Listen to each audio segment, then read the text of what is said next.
जय जगन्नाथ पिलाने आज क्लास रे आम पढ़ा ओडिशार इकोनॉमिक ग्रोथ विषय जोटा कि आमर इंफ्रास्ट्रक्चर बहुत बड़ रोल रोचे ओडिशार ग्रोथ रे।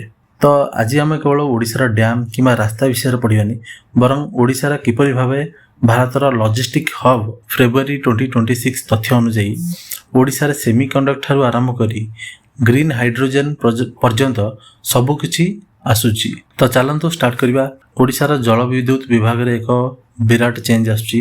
तो पूर्व आम केवल पानी जमा करी विद्युत प्रस्तुत करुथिले किंतु एबे आमे पम्प्ड स्टोरेज ऊपर गुरुत्व देउचे। तो फास्ट आसीबा हमर मसिनथा एवं दंडाधर प्लांट्स जोटा कि मसिनथार कैपेसिटी होची 1000 मेगावाट एवं दंडाधर कैपेसिटी होची 800 मेगावाट। एही दुईटी प्रकल्प देवगढ़ एवं केउंझर जिल्ला रे हेबाकु जाउची।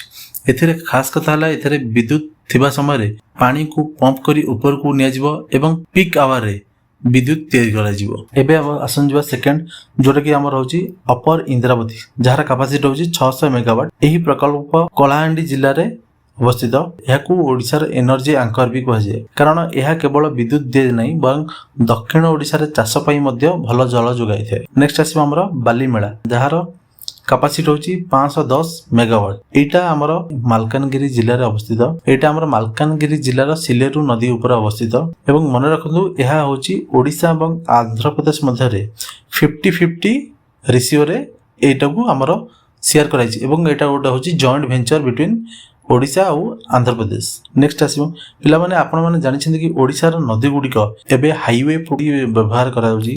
तो फास्ट आसीबो हमरो NW5 जोटा कि नेशनल वाटरवेज 5। एटा ब्राह्मणी नदी महानदी डेल्टा एवं उपकूल केनाल जोटा कि हमर ECC को नै गठित होईची।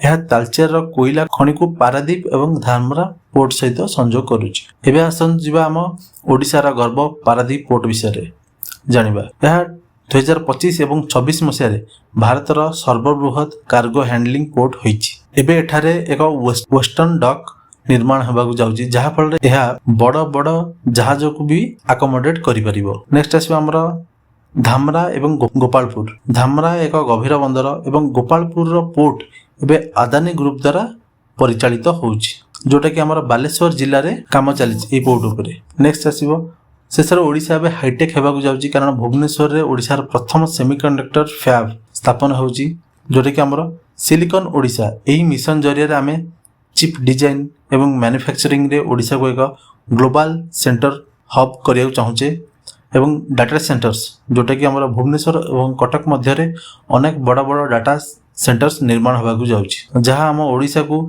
डिजिटल इंफ्रास्ट्रक्चर रे बहुत सहायता करिवो। तो पिला माने हमर अपर इंद्रावती केवल विद्युत देनी यह हाथी नदी रु तेल नदी को जल स्थानांतरित करे जहा को एक अद्भुत इंजीनियरिंग नमूना। तो एबे चलंतु जिबा हमें MCQ को। Which hydroelectric power project in Odisha has the highest installed capacity as of 2026।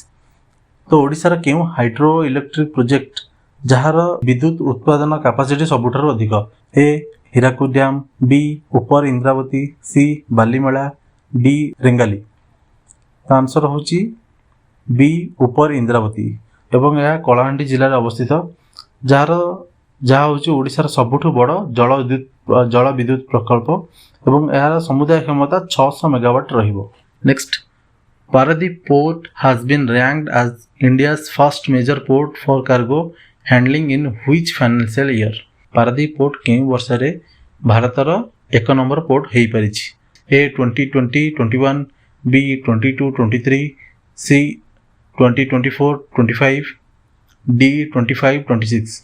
Answer होजी सी 2024-25। तो पारादीप पोर्ट FY 24-25 रे टोटल 145 MT रु अधिक कार्गो हैंडल करी छि जोटा कि भारतर सबुठु अधिक। नेक्स्ट जिबा the NTPC Talcher super thermal power station बा TPS is located in which district.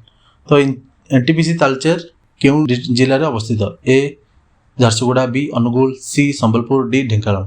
Answer होची B Anugul. NTPC Talcher thermal plant रा कैपेसिटी होची 3000 मेगावाट सबले मन रखिबे एवं यह अनुगुल रो कोणियाटारे अवस्थित। Next question the Balimela hydroelectric project is a joint venture between Odisha and which other state? Balimela hydroelectric project Odisha और अन्य केउं राज्य मध्य जॉइंट वेंचर ହେଇଛି? ए छत्तीसगढ़, बी वेस्ट बंगाल, सी आंध्र प्रदेश, डी झारखंड। आंसर होची सी आंध्र प्रदेश। तो ये जो प्रोजेक्ट है एटा ये जो प्रकल्प है होची मालकानगिरी जिले में सिलेरू नदी उपरे अवस्थित। Next question, in February 2026 an MOU was signed for 1000 megawatt pump storage in which district?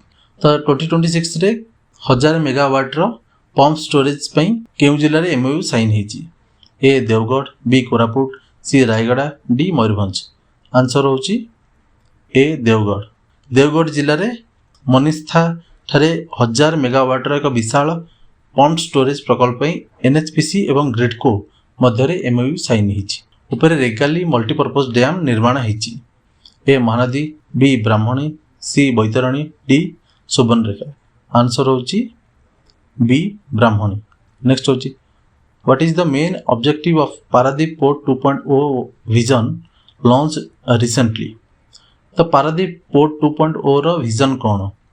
A full automation of port, B increasing capacity to 500 plus MTPA, C building a passenger terminal, D privatising the entire port.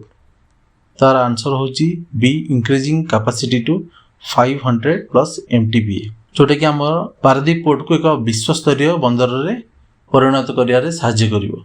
Next question, Odisha's first semiconductor manufacturing unit whose foundation was laid in Bhubaneswar is being set up by which company? तो ओडिशा जो first semiconductor manufacturing plant हेबाकु जाउची ता केउ company द्वारा start करा होची? A Jupiter solar और SRM and MRM group, B Tata electronics, C Foxconn, D Vedanta Foxconn.